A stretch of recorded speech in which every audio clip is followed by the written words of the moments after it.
Presentamos En Plan Fácil Autónomo, nuestra manera de hacerte la vida más fácil. Abre tu cuenta y solo domiciliando tu cuota de autónomos, disfruta de todo un mundo de ventajas. Da el salto a Caja 7. Digo salta, salta conmigo, digo salta, salta conmigo.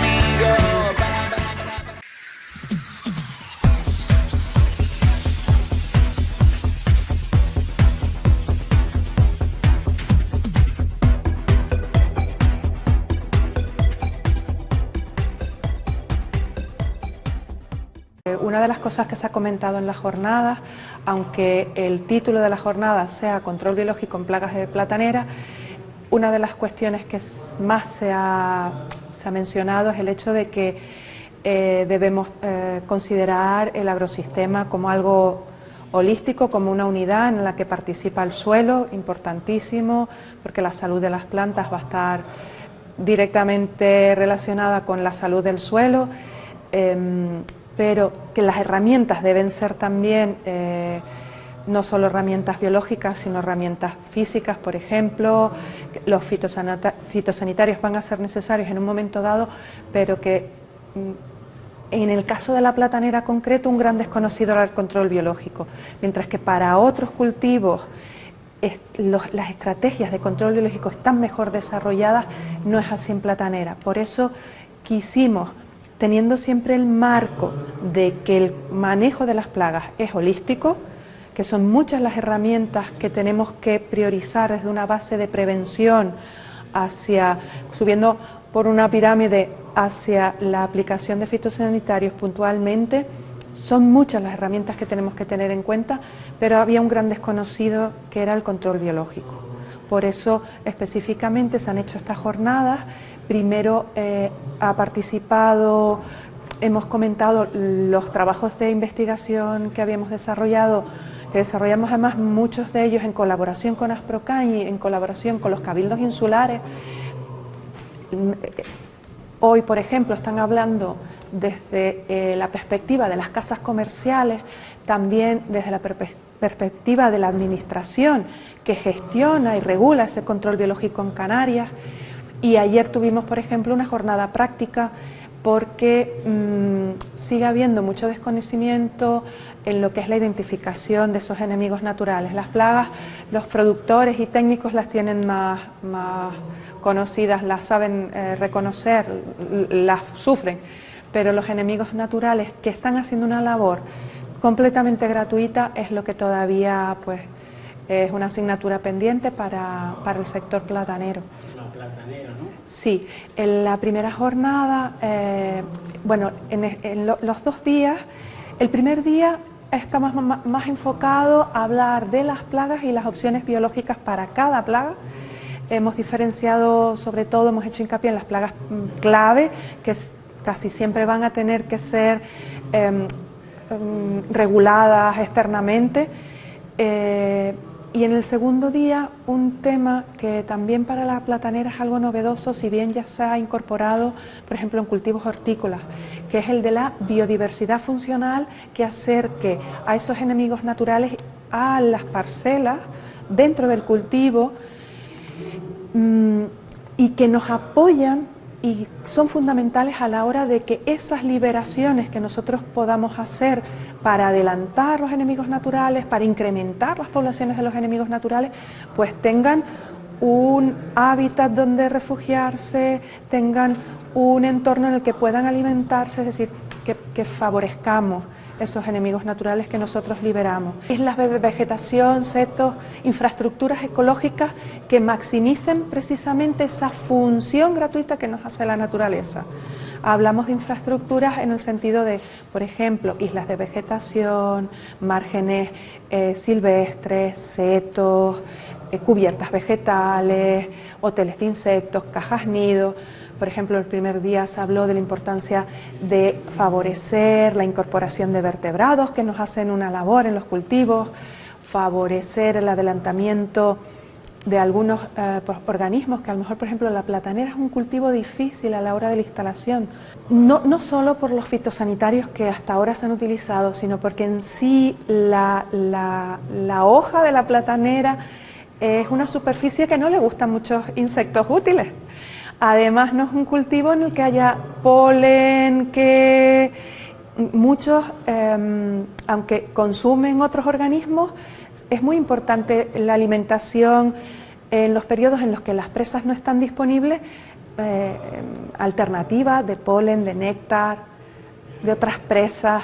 No hay que entender que un organismo que nosotros liberamos, y más en un entorno como es la platanera, nosotros lo liberemos y se vaya a querer quedar si no le damos como facilidades y un buen hotelito donde quedarse. Es decir, hay que cuidarlos y hay que favorecer que se queden. Sí, mira, el trip es un problema ahora candente, han habido muchos daños y muchas pérdidas el otoño pasado. En el caso del trip es un problema para la que la solución estamos trabajando, es una de las líneas que tenemos. Hay opciones, pero hay que manejarlas mejor. Lo que nos dimos cuenta de que la opción que hay disponible no se estaba manejando bien. Mosca blanca, hemos hecho muchísimo trabajo desde Licia, muchísimo trabajo, control biológico clásico, pero sigue siendo una especie para la que hoy por hoy no hay un producto comercial, por ejemplo, que nos permita ese adelantamiento. Tenemos que favorecer los enemigos naturales que se incorporaron desde fuera en esos programas de control biológico clásico, y sigue siendo un problema, y el picudo es un caballo de batalla. Hemos trabajado muchísimo, se han hecho muchos ensayos, los presentó la compañera Ana Piedrabuena, pero se han hecho siempre de la mano del Cabildo de Tenerife. Se han hecho, no sé, una treintena de ensayos, de distintas experiencias que han durado 1 año, 2 años, intentando introducir agentes de control biológico, que en este caso son entomopatógenos en concreto, y los éxitos han sido, no hemos tenido éxitos básicamente. Hoy por hoy, para el picudo, trampeo masivo, el uso de trampa.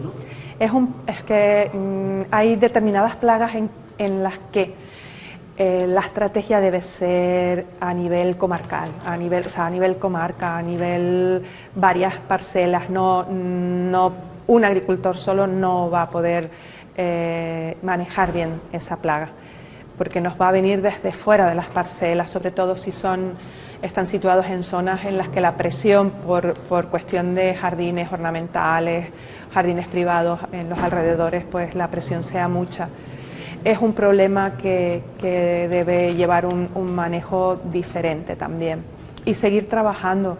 Ahora, por ejemplo, en la jornada de hoy también vamos a presentar desde el Cabildo y desde Licia las líneas de trabajo para este año, y seguimos trabajando. Otra cosa importante que se ha mencionado es el cambio de perspectiva que hay que hacer, y el cambio de enfoque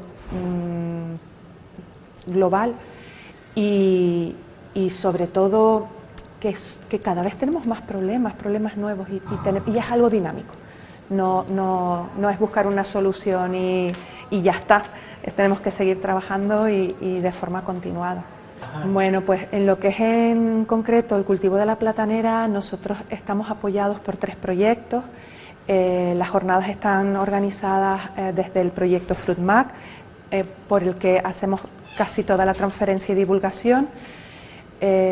Además tenemos un proyecto MAC, que es el proyecto Quarentagri, que está orientado a plagas y enfermedades que no están en las islas, pero que están en otras zonas, en otras regiones MAC, y que pueden ser un problema para la platanera. Por ejemplo, la mosca Bactrocera invadens, que está en Cabo Verde. Entonces estamos trabajando en Cabo Verde para evitar esa llegada, o para retrasar esa llegada a Canarias de este tefrítido, que es crítico, puede ser crítico para la platanera y para muchos frutales.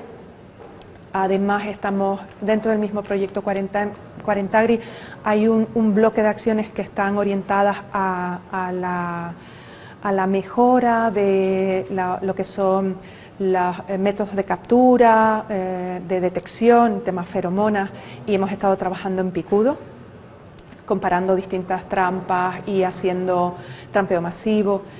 Y por último, pero donde está el grueso del trabajo en control biológico en plataneras, el proyecto regional CAIA, son los proyectos estratégicos que da el sector agrario en Canarias y al ICIA a través de la Consejería de Agricultura, y en el que enfocamos casi todo el trabajo de control biológico en las dos líneas, en lo que es buscar nuevas estrategias de control, nuevos organismos para el control de plagas en platanera, pero también donde estamos llevando lo que ya hemos estado aprendiendo en otro proyecto, pero que es de citricultura, el proyecto Life Vida for Citrus, para incorporarlo a la platanera. Esa experiencia que hemos estado cogiendo en cítricos, llevarlo a la platanera en cuanto a precisamente el uso de la diversidad funcional para apoyar en lo que es el control biológico por conservación. ¿Qué hay de Canarias con Venezuela? Sí, nosotros también estamos muy preocupados. De hecho, otro de los proyectos CAIA precisamente es la búsqueda de soluciones y un muestreo, una prospección inmensa que se está haciendo no solo en Canarias sino en toda la región MAC, justamente trabajando Fusarium, lo lleva el compañero Federico Laich, el doctor Federico Laich, y además de ese proyecto CAIA, que lo que estamos buscando son aislados, o sea, estamos conociendo cuál es el complejo de especies que causan esa enfermedad que llamamos Fusarium, y sobre todo estar preparados para una detección temprana si tuviéramos una llegada del TR4. Acompañamos al CAIA desde el proyecto Cuarentagri. Se está elaborando junto con la Dirección General de Agricultura el plan de contingencia ante la llegada de una posible llegada de TR4, y se está trabajando justamente en formar a todos los laboratorios de la Macaronesia para la detección temprana, con protocolos compartidos de detección de este patógeno, que para nosotros es uno de los que también nos preocupa muchísimo. Esa es la labor desde Cuarentagri, pues enfermedades que no están aquí, pero que son una amenaza importantísima, en concreto para el plátano, el FOC y Bactrocerea invadens.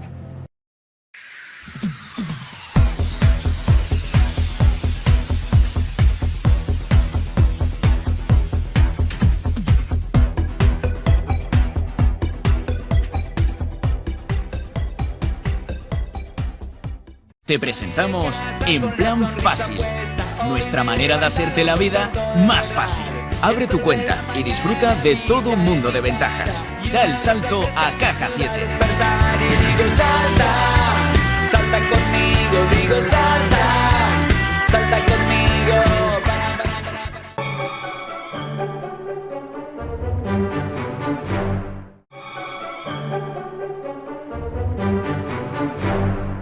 Nadie dijo que fuera fácil seguir ahí, marcando el ritmo, revolucionando.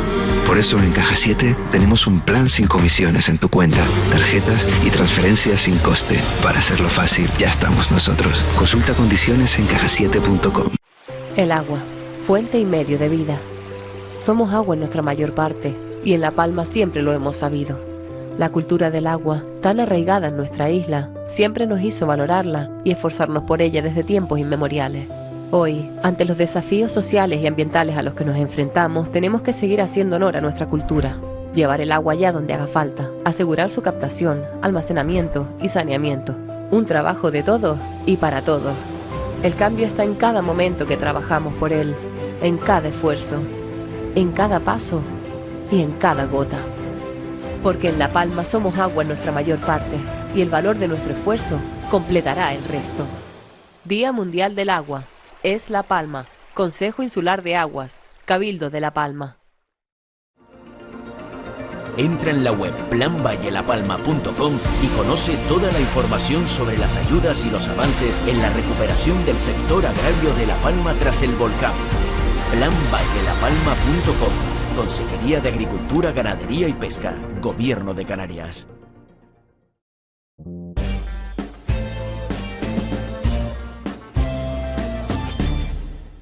Creemos que es muy importante dar a conocer el trabajo que se hace en el Instituto Canario de Investigaciones Agrarias.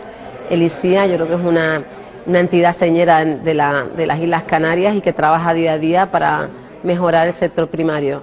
¿Cómo? Pues a través de esas investigaciones que hacemos, investigaciones muy aplicadas y en base a los problemas que nos traslada el sector, problemas de plagas, de enfermedades, mantenimiento de las razas autóctonas, la mejora en los usos de los forrajes locales, incluso el manejo agroecológico. Es verdad que ahora cada vez tenemos, la Unión Europea nos lleva por esa vía de un manejo agroecológico del suelo y por tanto es uno de los pilares de la investigación del ICIA. El objetivo de todo esto es trasladar después ese conocimiento al sector para resolver todos los problemas que pueda tener. Por tanto, también nos pareció interesante divulgar a través de este foro de Canarias 7 pues todo lo que se está haciendo desde el ICIA, como a través de nuestros investigadores e investigadoras que han venido hoy a contar qué hace cada departamento, qué líneas de trabajo estamos siguiendo y qué investigaciones hacemos.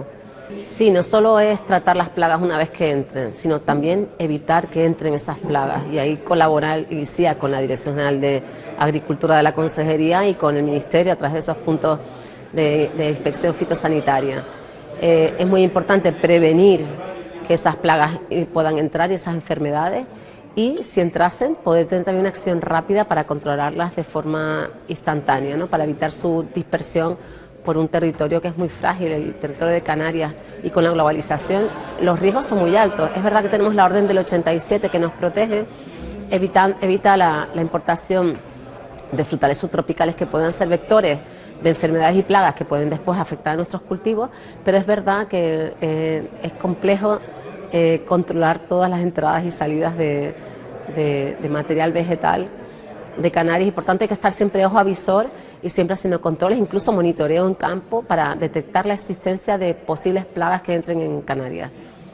La intención del foro era poner en valor que el sector primario, que suele tener el sanbenito erróneo de que es un sector tradicional, muy convencional, pues también cuenta con I+D+I, de la mano del ICIA y de la Consejería del Gobierno de Canarias, donde se hace investigación, se hace desarrollo, se hace innovación, pero no solo queda en el campo teórico, sino que se está trasladando a agricultores, a ganaderos, al sector primario en su conjunto. Desde los inicios, el periódico cumplió en octubre del año pasado 40 años, el sector primario ha estado presente en las páginas, primero en papel, después en digital, en redes sociales. Siempre ha habido 1 o 2 redactores especializados en los diferentes campos del sector primario. Un sector además muy competitivo y además que ha tenido que asumir que de un día para otro cambian los mercados, recientemente el Brexit, y de repente pues hay un sector hortofrutícola que se está reinventando, que está apostando por nuevos productos. Es decir, es un sector con una gran capacidad de adaptación que sufre periódicamente pequeñas crisis, pero que se mantiene.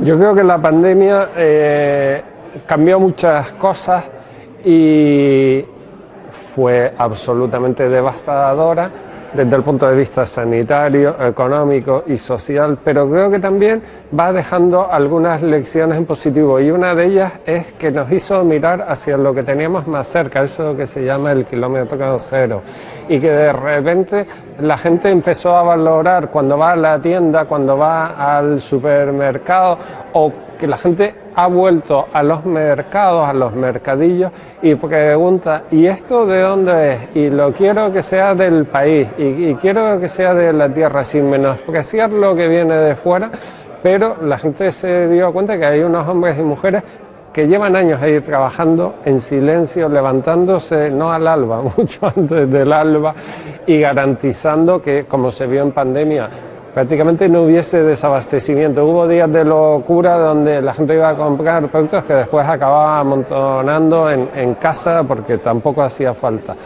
Y por eso creo que si lo miramos con perspectiva, la pandemia, alguna lección en positivo, y creo que desde entonces se valora mucho más el sector primario.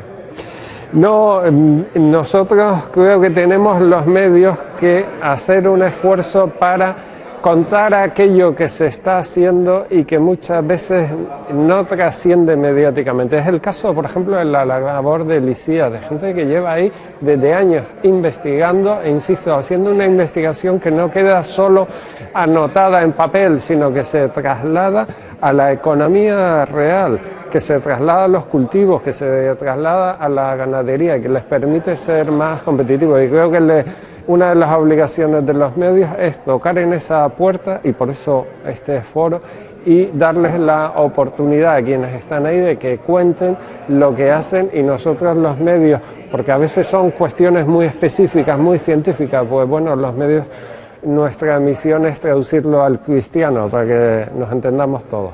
Sí, hay territorios en el planeta que son islas y que tienen esa sensibilidad de cuidado con lo que me viene de fuera porque me puede venir una plaga, la tienen más agudizada. Quien intente ir a Australia o Nueva Zelanda verá que los formularios de entrada son absolutamente rigurosos, y como encuentren en la maleta un producto prohibido, es que devuelven la maleta, pero devuelven al pasajero.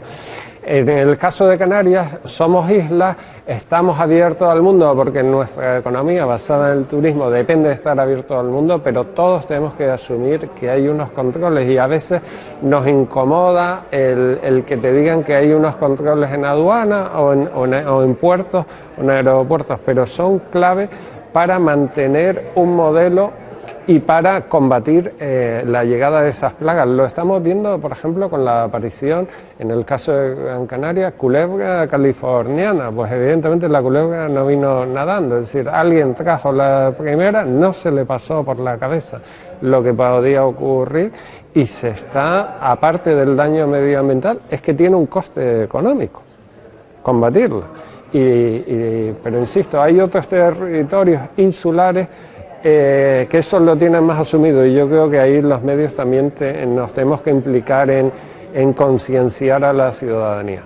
El ICIE es un organismo cuyas funciones estriban básicamente en la investigación, en la transferencia y en la formación en temas de tecnologías agrarias.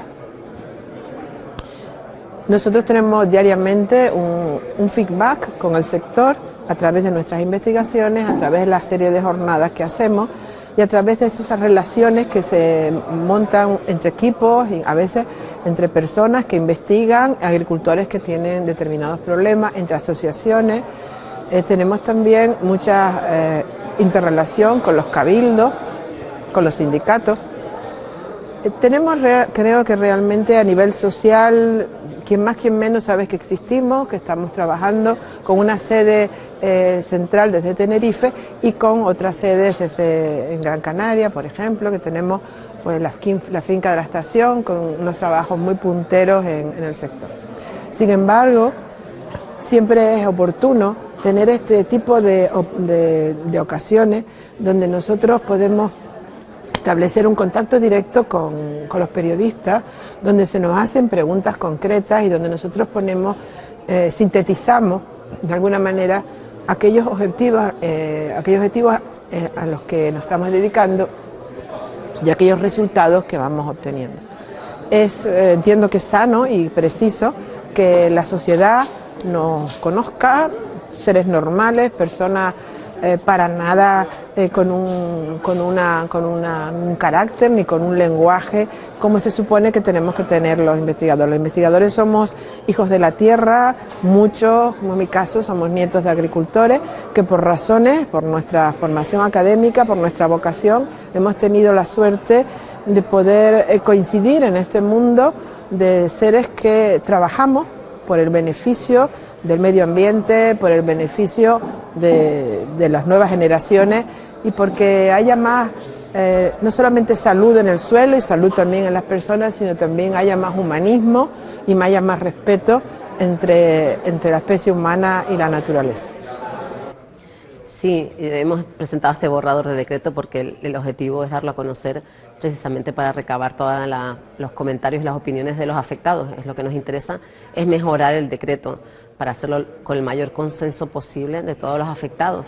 Y es verdad, es un decreto que también tiene democracia, ¿no? Es decir, si la mayor parte de los afectados estuviesen en contra del decreto, decaería. Pero la voluntad de este gobierno no es esa, la voluntad del gobierno es que haya el mayor consenso posible y el mayor apoyo por parte de los agricultores a este decreto, que yo creo que es la solución que va por el interés general del Valle de Aridane, que es recuperar la mayor superficie posible y recuperar también tanto la de los grandes como de los pequeños propietarios, que tenemos muchísimos pequeños propietarios que por sí mismos no podrían nunca hacer esta recuperación de esas parcelas. Por tanto, creemos que la obligación del gobierno es apostar por todos y todas los agricultores ya afectados y hacer un proyecto común en el que el gobierno pueda diseñar y ejecutar todas las zonas públicas, las carreteras, las obras de regadío, las infraestructuras de todo tipo, y también se puedan entregar esas parcelas ya preparadas a los agricultores para que puedan comenzar la actividad.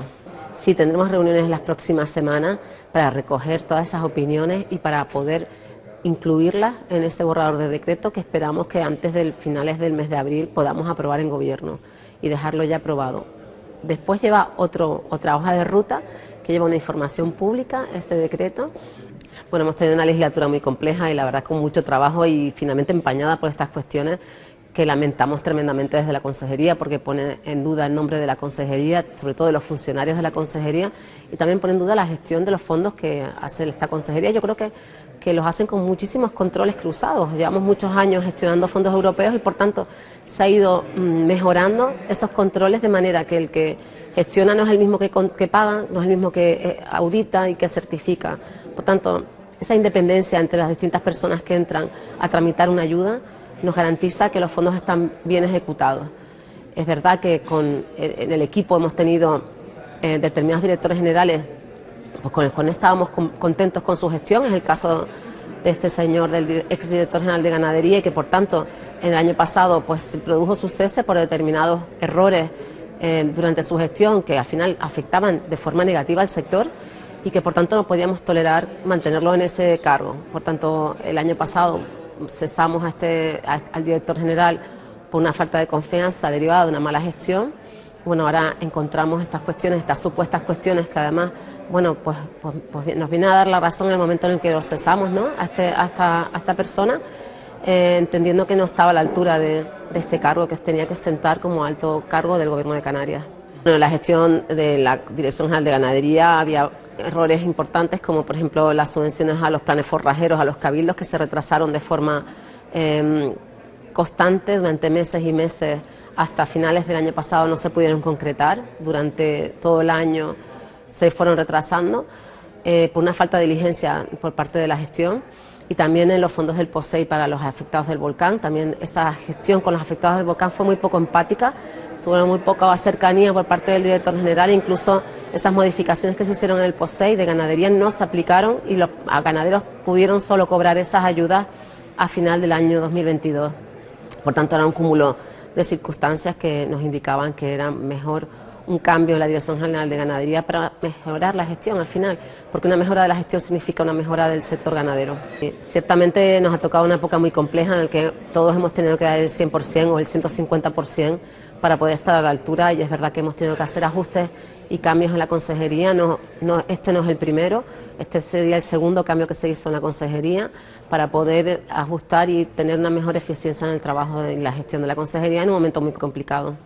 Bueno, en Bruselas básicamente la idea era defender la postura del Gobierno de Canarias de mantener las ayudas del POSEI a los afectados del volcán durante más tiempo para poder reconstruir. Esa fue lo que nos habían pedido, era un estudio de viabilidad, un plan a largo plazo, y eso fue lo que presentamos. También nos habían pedido una declaración responsable de los agricultores de su compromiso en recuperar las zonas, también lo hemos hecho. Y además también, por supuesto, nos preguntaron por el caso de posibles desvíos de fondos europeos, y les aseguramos y les garantizamos que estamos haciendo los estudios, los análisis de los expedientes de la consejería, que no hemos detectado nada irregular y que seguiremos trabajando en esos análisis, además con el apoyo de la Consejería de Administraciones Públicas, precisamente para que sea un estudio independiente de la Consejería de Agricultura, que sea exterior, que sea la Consejería de Administraciones Públicas la que lo haga, para tener claro que hay una independencia en el estudio y quedarnos de alguna manera tranquilos en el sentido de que los fondos europeos se han utilizado bien. A pesar de ser una legislatura muy convulsa, también hemos hecho un esfuerzo en programar y en planificar. Hasta ahora la consejería ha estado centrada muchas veces exclusivamente en subvenciones y ayudas, y creemos que la consejería tiene que ir más allá. Y hemos desarrollado una estrategia de soberanía alimentaria participada con el sector, que realmente la ha hecho el sector a través de esta participación, porque entendemos que el sistema agroalimentario de Canarias tiene que ser más resistente, más innovador y que necesitamos un sistema agroalimentario fuerte que además nos mejore los datos de autoabastecimiento y mejore la dieta de los canarios y canarias con productos también más relacionados con nuestra tierra. Esta estrategia es un marco conceptual muy amplio con numerosos ejes de trabajo y líneas de actuación que desarrollaremos en el futuro como planes de acción en cada línea de trabajo. Es una estrategia que se alinea con todas las estrategias que ya existen, como la Dirección por Objetivos de la Consejería o como la Agenda 2030 del Gobierno de Canarias o como la nueva PAC de la Unión Europea, la nueva Política Agraria Común. Es decir, hemos estudiado todo lo que hay alrededor, hemos estudiado y hecho un diagnóstico de nuestro sistema agroalimentario y hemos hecho un encuentro participativo con el sector para que sea el sector, a través de este diagnóstico, que proponga las soluciones a cada uno de los problemas y las debilidades y de las amenazas que tiene el sector primario en Canarias. Yo creo que es un documento que va a ser estratégico para los próximos años. Esto es planificar para los próximos 10 años. El cultivo de la viña es un cultivo muy tradicional en Canarias. Es verdad que en los últimos años hemos tenido muchísimos retos, como son el abandono de superficie de viñedo, la falta de relevo generacional, y para compensar eso, en un momento además que nuestros vinos cada vez tienen mayor calidad, mayor demanda, y paradójicamente tenemos menor superficie cultivada, pues necesitamos buscar soluciones. Es verdad que desde el Gobierno de Canarias hemos mejorado las ayudas a la superficie de viñedo, al cultivo de la superficie de viñedo, para animar e incentivar que los jóvenes se acerquen a este sector, pero hay otros problemas añadidos, paralelos, que tenemos también que afrontar. Y uno de ellos, bueno, lo comentaba el consejero, el cambio climático es una cuestión que afecta al viñedo. Esos inviernos suaves, cálidos, hacen que las rotaciones sean difíciles, sean menos fuertes y que se retrasen, ¿no? Y que sean peores rotaciones que dan lugar a peores cosechas. También esa sequía que hemos tenido en los últimos años ha hecho que las vendimias cada vez sean menores, con menores rendimientos. También tenemos esas variedades locales que son una riqueza genética que tenemos en Canarias. Lo decía el consejero, que no tuvimos los ataques de filoxera en el siglo pasado, bueno, hace 2 siglos, y por tanto hemos podido preservar esas variedades que llegaron a Canarias y que evolucionaron de forma diferente al estar en un territorio insular, ¿no? Por tanto, esa riqueza genética tenemos que preservarla, y todas esas variedades que, por un lado, tenemos que terminar de caracterizar, de identificar genéticamente, que es una parte de lo que se basa en este trabajo, precisamente es el genotipado de estas variedades para diferenciarlas claramente unas de otras. Tenemos unas que están claramente diferenciadas ya, pero también hay otras minoritarias en las que trabajaremos, que también son, yo creo que es parte de nuestra riqueza genética que tenemos en Canarias, que tenemos que preservar. Y por otro lado, tantos años de cultivo ha hecho que se haya ido acumulando pues la virosis en el viñedo. Eso significa un menor rendimiento en peso, en producción de uva, y eso significa una menor rentabilidad. Por tanto, otro de los aspectos importantes de este proyecto es el saneamiento de estos cultivos, de estas variedades que año tras año han ido pues sumando virosis que disminuyen su rentabilidad, igual que nos ha pasado, por ejemplo, en la papa negra. Saben que en las papas tradicionales es un trabajo de saneamiento a través del cultivo in vitro, que es como se hace generalmente este saneamiento. Bueno, pues esto es exactamente lo mismo, pero aplicado al viñedo. De manera que en laboratorio, a través del cultivo in vitro, se consiguen plantas libres de virosis que tienen mucho mayor rendimiento. ¿Cuál es la tercera pata del proyecto? También es trasladar todo este material de laboratorio al campo, y para eso tenemos unas parcelas ya que estamos empezando a preparar en el ICIA, que es la parte que aporta agricultura, que es ese mantenimiento de esas plantas madres libres de virus, a partir de las cuales podremos tener material genético para llevar al campo y dárselo a los agricultores. Ese es un poco el análisis global desde el punto de vista agrícola de este proyecto. Yo creo que es muy interesante que trabajemos conjuntamente las dos consejerías, así tenemos un punto de vista mucho más holístico, no solo en la agricultura, sino también en lo que es la adaptación y la lucha contra el cambio climático. También hay que pensar que entramos en una nueva política agraria común en Europa, que se apuesta por la sostenibilidad, por la ecología, y también en estos campos que tendremos aquí en el ICIA lo haremos todos con un manejo agroecológico, porque es posible hacerlo y es positivo para las producciones, es positivo para el planeta. Bueno, este es un proyecto conjunto que desde el Gobierno de Canarias estamos lanzando entre la Consejería de Agricultura y la Consejería de Transición Ecológica. El Gobierno está destinando a este proyecto primeramente por decir la cuantía, en torno a 2 millones de euros. Y es un proyecto que entendemos que es importante. Como ustedes saben, recientemente hemos aprobado en el Parlamento la Ley Canaria de Cambio Climático, y en la Ley Canaria de Cambio Climático un objetivo importante es recuperar nuestros suelos. Nuestros suelos tienen que convertirse en ese sumidero de carbono que nos permitan reducir de forma drástica las emisiones de gases de efecto invernadero en Canarias. Y la agricultura es clave. Y cuando hablamos de agricultura y vid, un cultivo que ha sido simbólico y que siempre ha estado arraigado a Canarias, a su cultura, a su idiosincrasia, y desde un punto de vista antropológico, pues evidentemente la primera gran actuación que desarrolláramos tenía que ser en el entorno de la vid, una vid canaria que, como ustedes saben, en torno a mediados del siglo XIX, gracias a que no fue afectada por la filoxera, pudimos mantener las variedades autóctonas y propias. Lo que sucede es que precisamente a raíz del cambio climático, de los efectos, esta vid se ha visto afectada por otros tipos de virus, y ahora lo que tenemos que hacer es un trabajo de limpiar, ¿no? Limpiar, empezar de alguna forma a desgranar desde el punto de vista genético aquello que es añadido a esas variedades autóctonas de Canarias, para volver a recuperar aquello que nuestros canarios, Canarias, ese vino que portábamos en el siglo XVIII, en el siglo XVII, de que tantas referencias hay bibliográficas en otros países europeos, incluso en los propios Estados Unidos, volver a recuperar esos sabores. Entra en la web planvallelapalma.com y conoce toda la información sobre las ayudas y los avances en la recuperación del sector agrario de La Palma tras el volcán. planvallelapalma.com. Consejería de Agricultura, Ganadería y Pesca, Gobierno de Canarias. El agua, fuente y medio de vida. Somos agua en nuestra mayor parte, y en La Palma siempre lo hemos sabido. La cultura del agua, tan arraigada en nuestra isla, siempre nos hizo valorarla y esforzarnos por ella desde tiempos inmemoriales. Hoy, ante los desafíos sociales y ambientales a los que nos enfrentamos, tenemos que seguir haciendo honor a nuestra cultura. Llevar el agua allá donde haga falta, asegurar su captación, almacenamiento y saneamiento. Un trabajo de todos y para todos. El cambio está en cada momento que trabajamos por él, en cada esfuerzo, en cada paso y en cada gota. Porque en La Palma somos agua en nuestra mayor parte, y el valor de nuestro esfuerzo completará el resto. Día Mundial del Agua. Es La Palma. Consejo Insular de Aguas. Cabildo de La Palma.